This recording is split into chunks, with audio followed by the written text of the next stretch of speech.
മുസ്ലിമിന് കിട്ടുന്ന ഏറ്റവും വലിയൊരു പ്രിവിലേജ് എന്താണെന്നറിയോ? എല്ലാം വിധിയാണ് എന്ന് ചിന്തിക്കുന്നതിന് പകരം എല്ലാം അള്ളാഹുവിൻ്റെ തീരുമാനമാണ് എന്ന് ചിന്തിക്കുന്നതാണ്.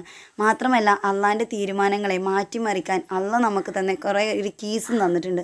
അതെന്താണെന്നറിയോ? ദുആ. എല്ലാം വിധിയാണെന്നുണ്ടെങ്കിൽ ഒരിക്കലും നമ്മളോട് ദുആ ചെയ്യാനായിട്ട് പറയൂലായിരുന്നു. അള്ളാഹിൻ്റെ തീരുമാനങ്ങൾ, നമുക്ക് തന്നിട്ടുള്ള പരീക്ഷണങ്ങളിൽ നിന്ന് രക്ഷപ്പെടാനായിട്ട് നമ്മളോട് ദുആ ചെയ്യാനായിട്ട് പറഞ്ഞു. നമുക്ക് തന്നിട്ടുള്ള അനുഗ്രഹങ്ങൾ നിലനിർത്താനായിട്ട് നമുക്ക് ദുആ ചെയ്യാനായിട്ട് പറഞ്ഞു. മുത്തക്കീങ്ങൾക്ക് അല്ലെങ്കിൽ ഇമാമുകൾക്ക്, ഉത്തമരായവർക്ക് മാതൃകയാക്കാനായിട്ട് നമ്മളെ അടുത്ത് ദുആ ചെയ്യാനായിട്ട് പറഞ്ഞു. നമ്മുടെ ഏതൊരു പ്രയാസത്തെയും നമുക്ക് മറികടക്കാനായിട്ട് നമുക്ക് ദുആ ചെയ്യാനായിട്ട് തന്നു.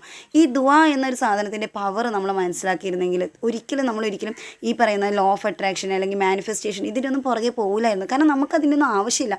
കൃത്യമായി ദുആ ചെയ്യുന്നുണ്ടെങ്കിൽ അതിലേറെ വലിയൊരു മാനിഫെസ്റ്റേഷൻ ഇല്ല, അതിലേറെ വലിയൊരു ലോ ഓഫ് അട്രാക്ഷൻ ഇല്ല. നന്നായിട്ട് പ്യുവറായിട്ട് ഹൃദയം തുറന്ന് റബ്ബിനോടൊന്ന് ചോദിച്ച് നോക്ക്. ഇൻഷാ അല്ലാഹ് അത് ഒരിക്കലും പാഴായി പോകില്ല.